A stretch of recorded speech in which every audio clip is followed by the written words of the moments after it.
Vamos a estudiar un poco de la palabra de Dios. Y en esta parte, como en cada predicación, quiero comentarles que lo que todos tenemos que hacer en este momento es pedirle a Dios que nos dirija con su Espíritu, para que el Espíritu nos diga a cada uno de nosotros lo que particularmente nos quiere decir a cada uno de nosotros. Seguramente lo que le diga a uno no se lo tiene que decir al de al lado. Cada uno tiene su propio mensaje, así que no pretenda que todos entiendan lo mismo y que todos se llevan el mismo mensaje, porque eso es algo que no va a pasar. ¿Sale? Así que vamos a hacer una oración y en su lugar quiero pedirle que ore a Dios y le pida al Espíritu que lo dirija. ¿Oramos? Oremos. Padre, te doy gracias por este momento, Señor. Gracias por la oportunidad que nos das de estar juntos como familia. Gracias, Señor, también por la oportunidad que nos das de adorarte, de escuchar tu palabra, de poder convivir un momento, Señor. Y solo quiero pedirte que tu Espíritu Santo se mueva en este lugar, papá. Que tu Espíritu nos dirija, que tu Espíritu nos llene, que tu Espíritu ponga palabras, Señor, en mi boca y ponga palabras en los corazones de todos los que están escuchando, Señor. Y que estas palabras, Señor, sirvan para engrandecerte, Señor, y para darte la gloria y la honra que tú te mereces. Papá, dejo este momento en tus manos, en el nombre de Jesús. Amén.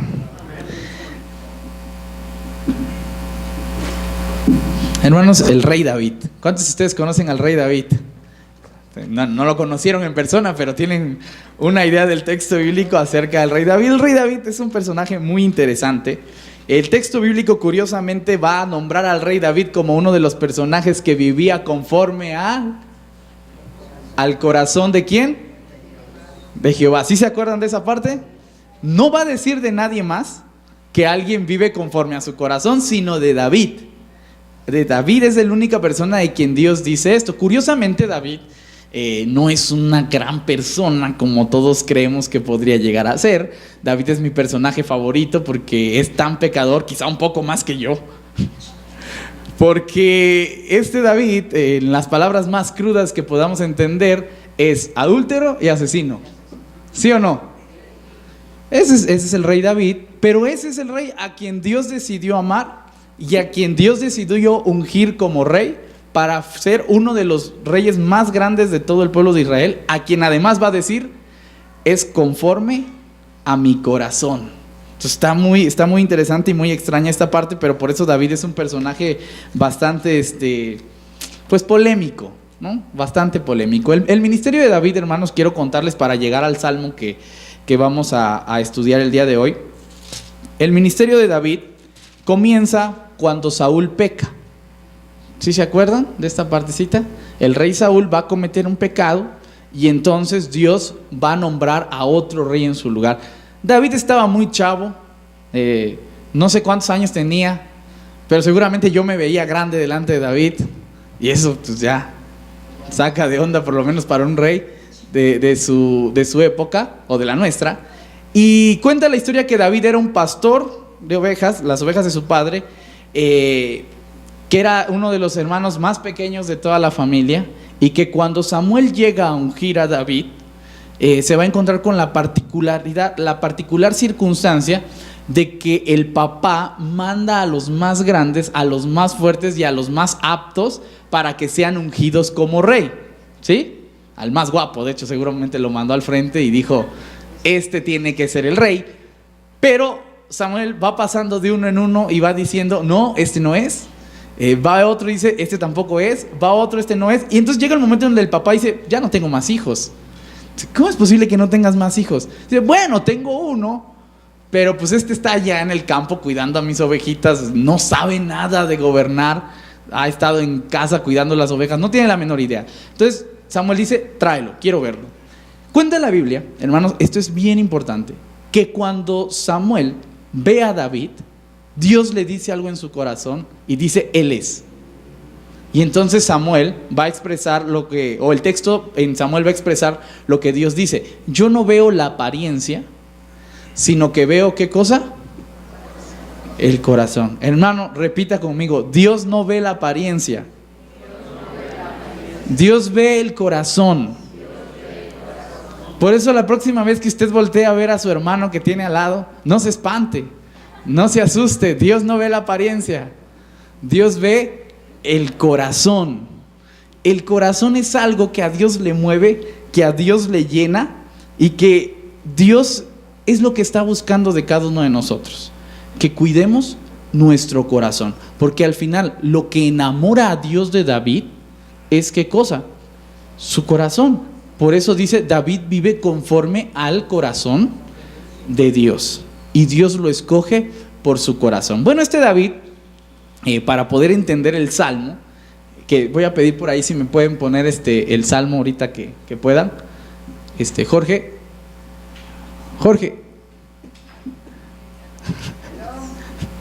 ¿Me ayudan a poner el Salmo anterior?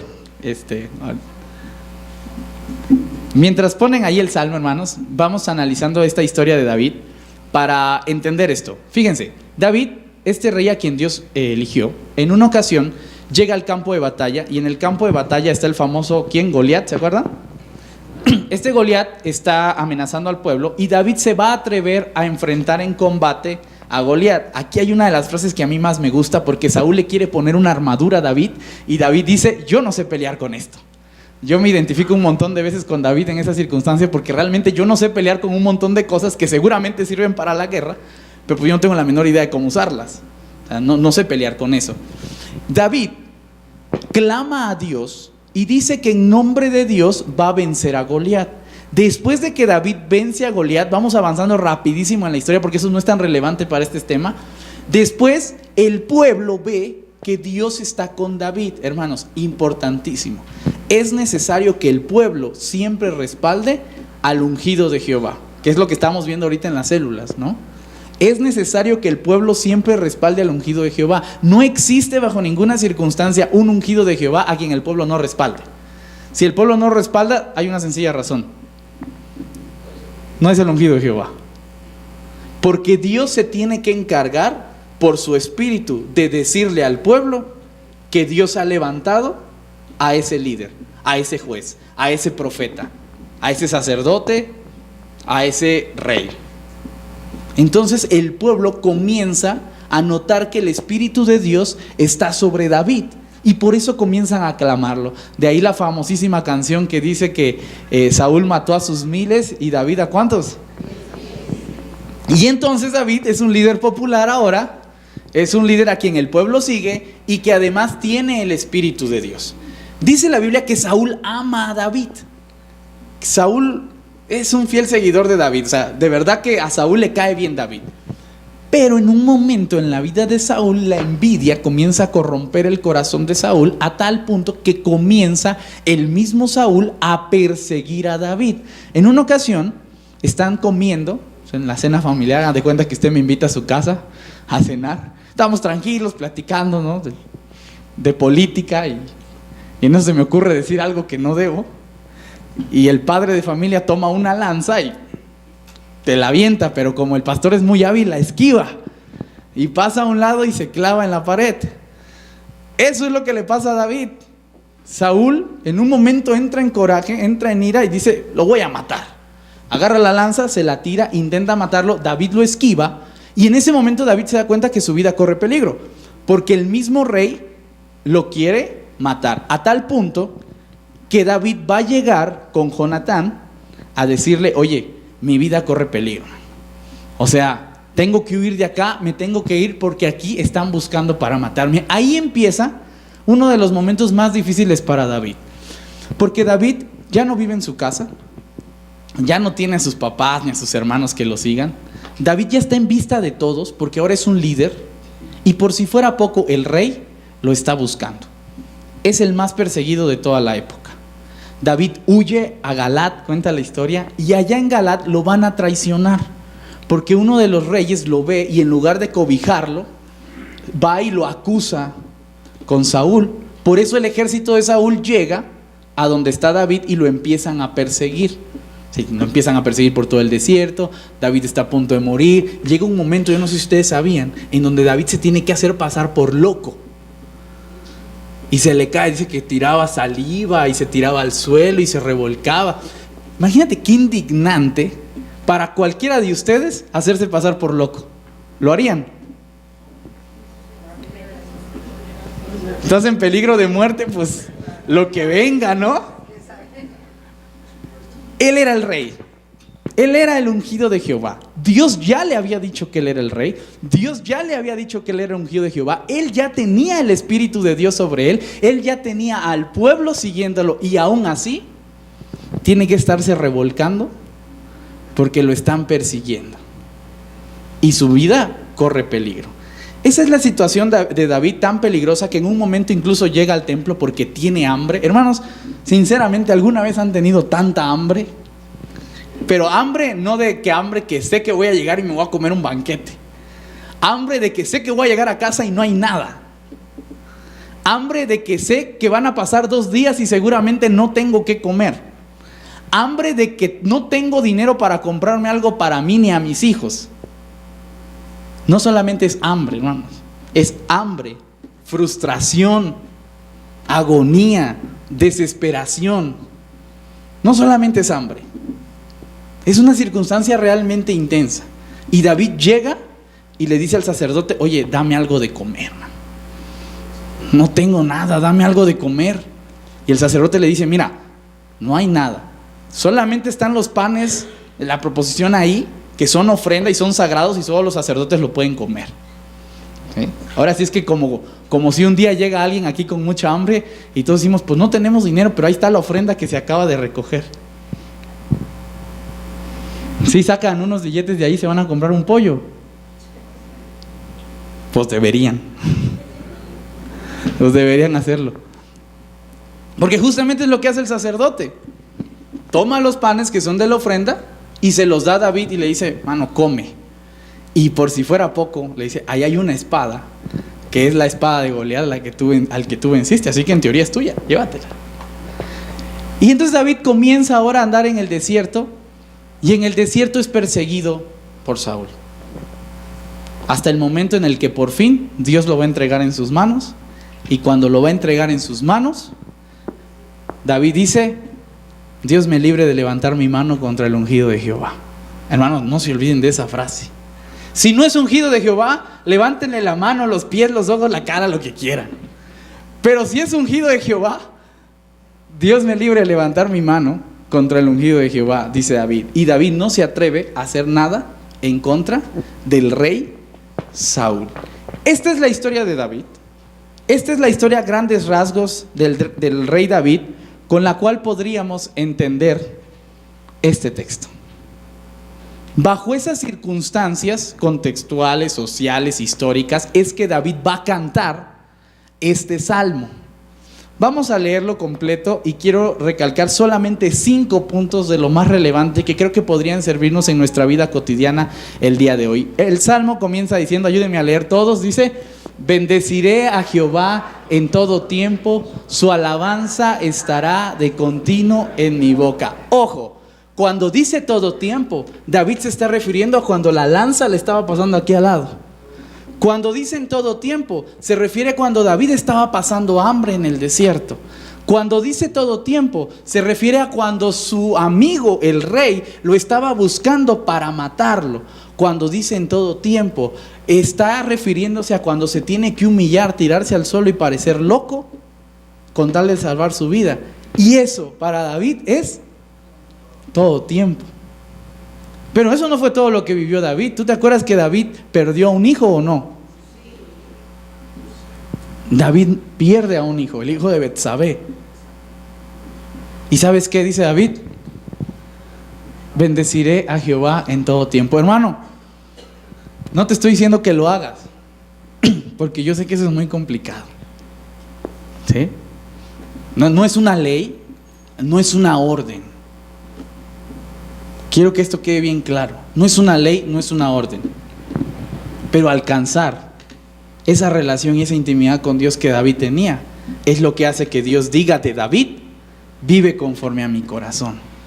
Porque no importando la circunstancia, David es capaz de bendecir a Dios. Hermano, quiero que por un segundo, nada más para hacer práctica esta reflexión, porque la idea es traerla a la vida cotidiana, pues pienses en uno de los peores momentos que hayas vivido, una circunstancia que haya sido difícil para ti. Puede ser la pérdida de alguien, un conflicto, puede ser que ahora estés pasando algún problema familiar, un problema de trabajo, algún problema económico, un problema social, alguna enfermedad. Todos hemos tenido malos momentos. ¿Sí o no? Podríamos decir, agarrando ese dolor aquí en la mano: bendeciré a Jehová en todo tiempo y su alabanza estará de continuo en mi boca. Y podríamos bendecir a Dios. Quizá nos cueste mucho, hermanos, quizá sea complicado, pero si algo tengo que aprender de ese asesino, adúltero, es que sabe alabar a Dios en todo tiempo. Y por más santo que yo sea y que no haya matado a nadie ni haya adulterado, esto me cuesta mucho. ¿Sí?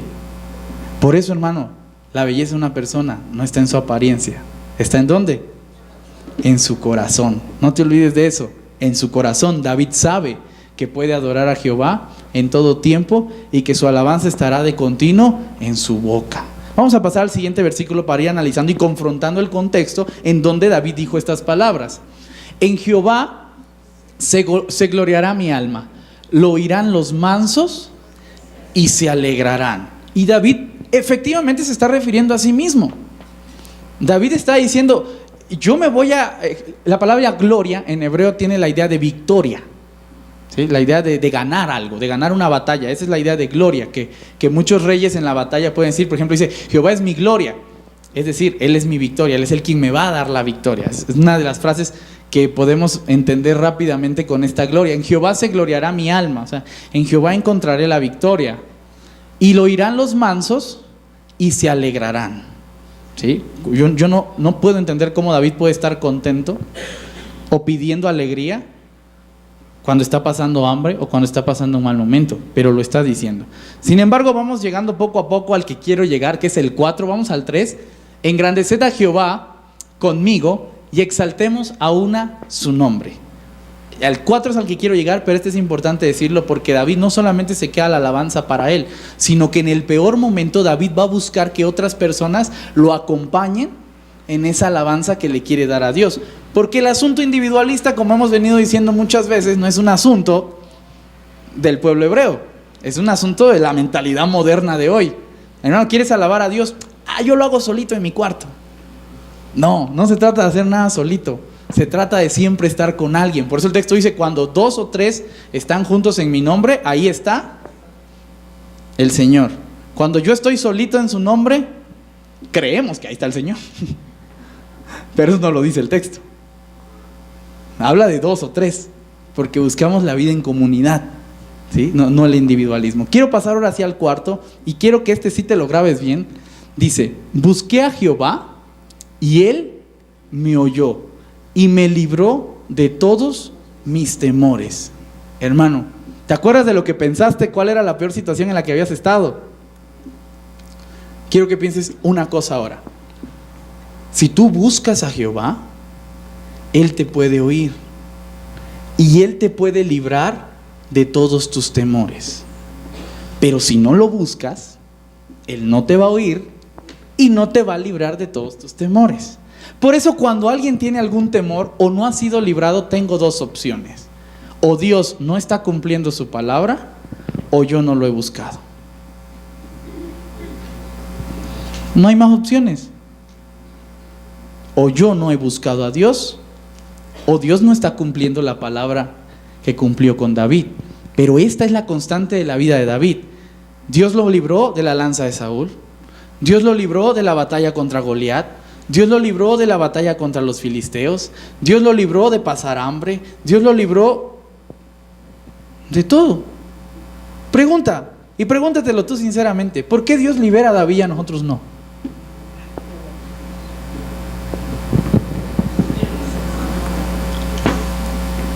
Ahora, tampoco nos quiere decir que nunca nos haya librado. Seguramente sí nos ha librado de muchas cosas. Tampoco seamos tan pesimistas, ¿no?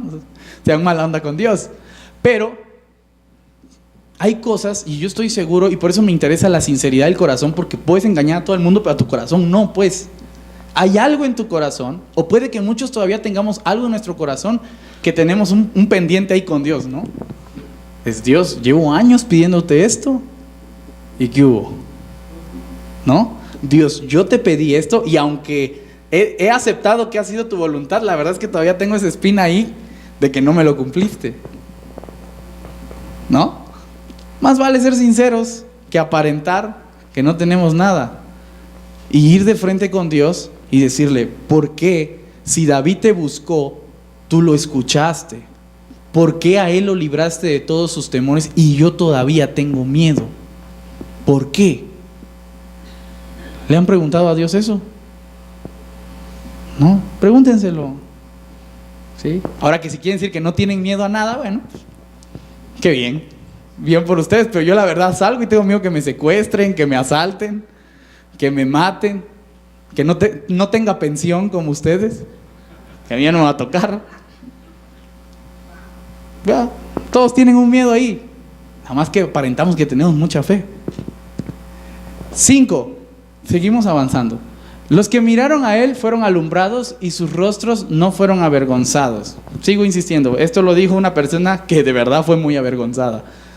6, porque ahora quiero llegar al 7. Este pobre clamó y lo oyó Jehová y lo libró de todas sus angustias. Esa es una redundancia del 4, ¿se dan cuenta? Está diciendo prácticamente lo mismo, está insistiendo en que Dios lo escucha y que Dios lo libra. 7, el ángel de Jehová acampa alrededor de los que le temen y los defiende.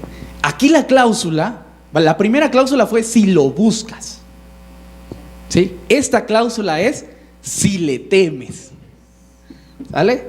Primera cláusula, si le buscas. Segunda cláusula, si le temes. Por eso me encanta a mí el texto bíblico, porque no es de a gratis. La gracia no es de a gracia. La gracia significa algo en el cual tú tienes que hacer tu parte y Dios te asegura que Él va a hacer la suya. Si le buscas, si le temes. Si le temes, entonces el ángel de Jehová acampará alrededor tuyo y te defenderá.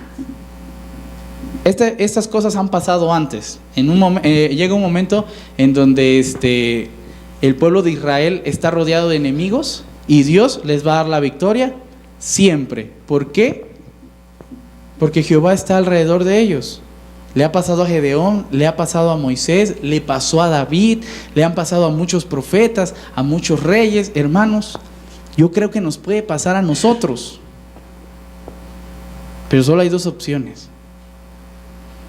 O Dios no está cumpliendo su palabra, o nosotros no le tememos. Dos opciones. ¿Cuál será? No lo sé. No sé cuál opción será. Cada uno de ustedes tendrá que decidir la suya. Pero a mí me queda algo claro. Si tú le temes, sus ángeles acampan alrededor tuyo y te defienden. ¿Vamos? ¿Seguimos avanzando? Quiero llegar hasta el 18. ¿Me ayudas a llegar hasta el 18?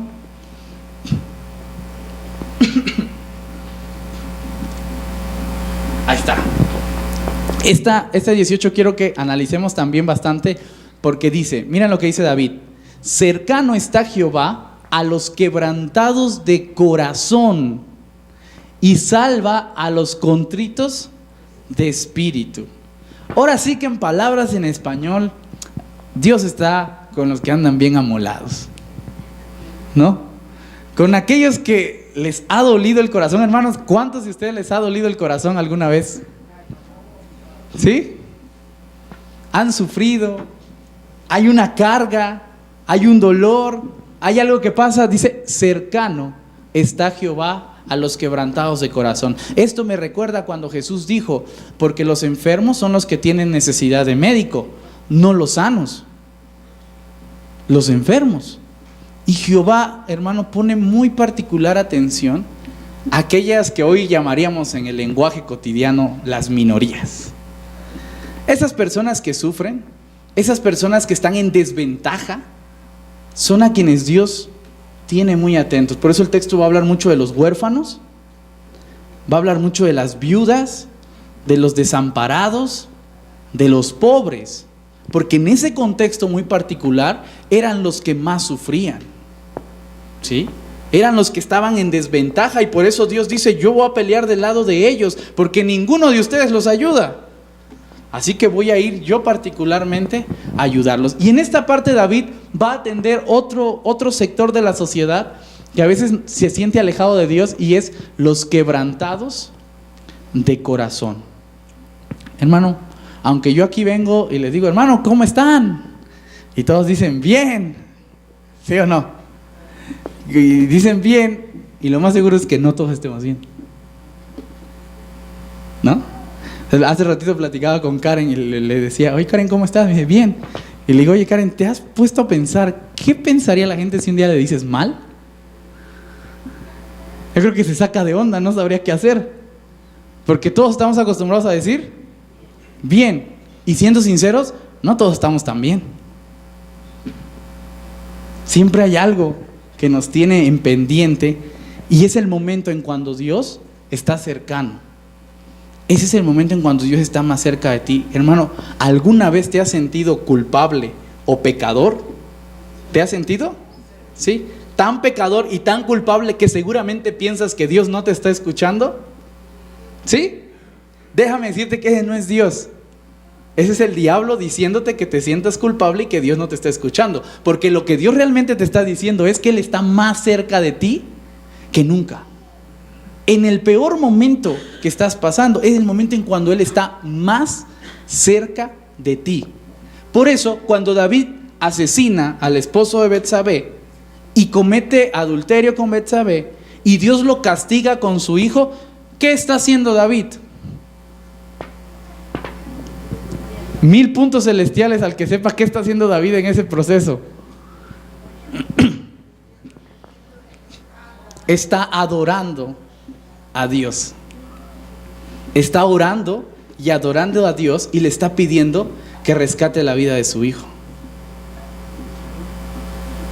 ¿Sí? Y cuando muere su hijo, ¿qué dice David? Dice, cuando mi hijo estaba vivo, todavía podía clamar a Dios y él podía hacer algo. Ahora que está muerto, la vida continúa.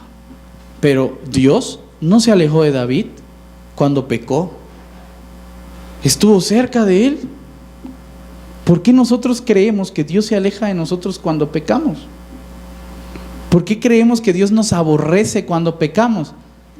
Hermano, si uno de tus hijos peca, se va, te ofende, no lo aborreces, lo extrañas. ¿Estás de acuerdo o no?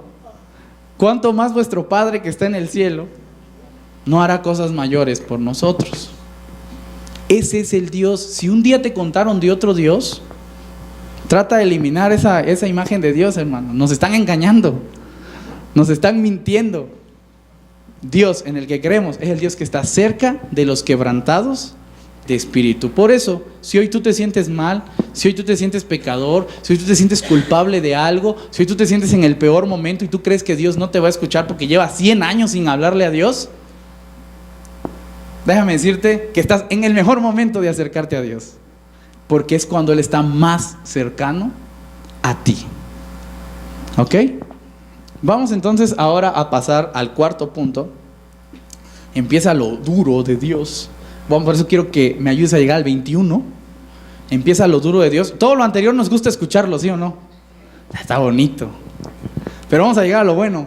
21. Matará al malo la maldad, y los que aborrecen al justo serán, ¿qué? Condenados. Esa última parte me gusta. Los que aborrecen al justo serán condenados. Miren, en cuestiones muy prácticas, hermanos, tenemos una cultura bastante con mucha presión, y nuestra presión siempre tiende a la injusticia.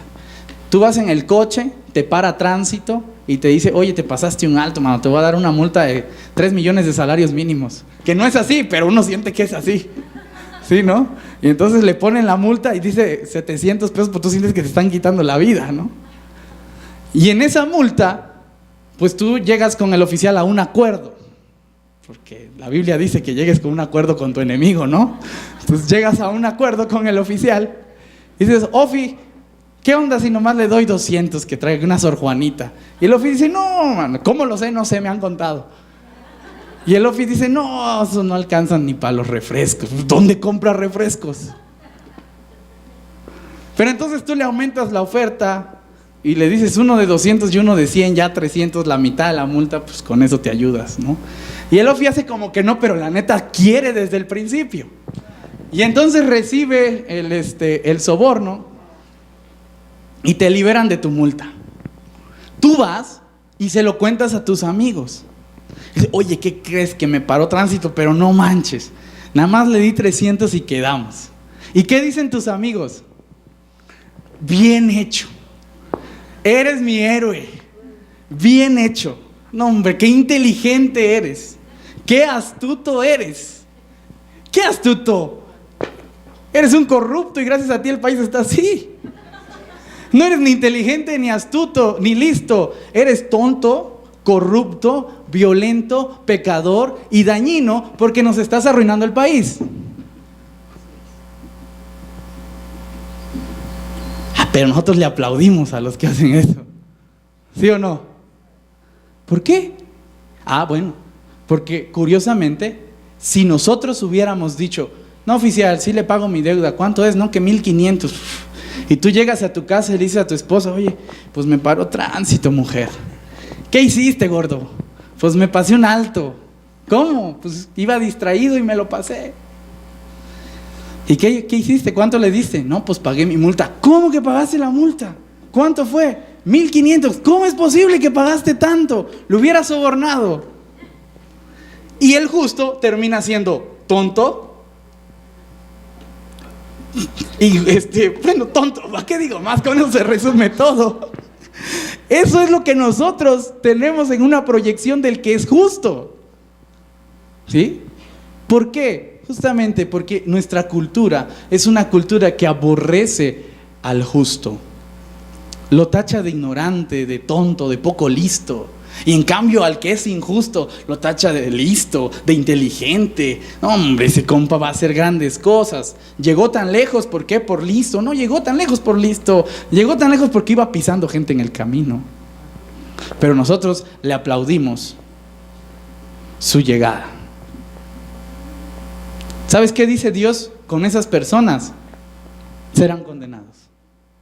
Por eso Saúl, cuando aborreció a David, que era injusto, ¿sabes qué pasó con Saúl? Fue condenado. Pero no solamente Saúl, sino todos los seguidores de Saúl. Todos fueron condenados. Todos fueron aniquilados. Todos fueron sacados del reino. Y David tuvo que comenzar su reino de nuevo. Por eso, hermanos, procuren la justicia. ¿Qué pide el Señor de ti? Vimos la semana pasada, ¿se acuerdan o no? Hacer justicia. Amar misericordia, hacer justicia. Esta parte me interesa mucho, hermanos. Les debe interesar mucho. La próxima vez que veas una persona que te está contando una injusticia, no se la aplaudas. No le eches flores. No le sigas dando cuerda, pues. No lo sigas motivando. Dile la verdad. Y cuando es la verdad, aunque le duela y se le quite la sonrisa del rostro, porque te lo voy a contar con una sonrisa. Oye, pastor, fíjate que está mal. Y quizá nunca en su vida te vuelva a contar algo. Qué bueno. Qué bueno. Ese día estamos empezando a construir el reino de Dios. Ese día poco a poco estamos empezando a construir el reino de Dios.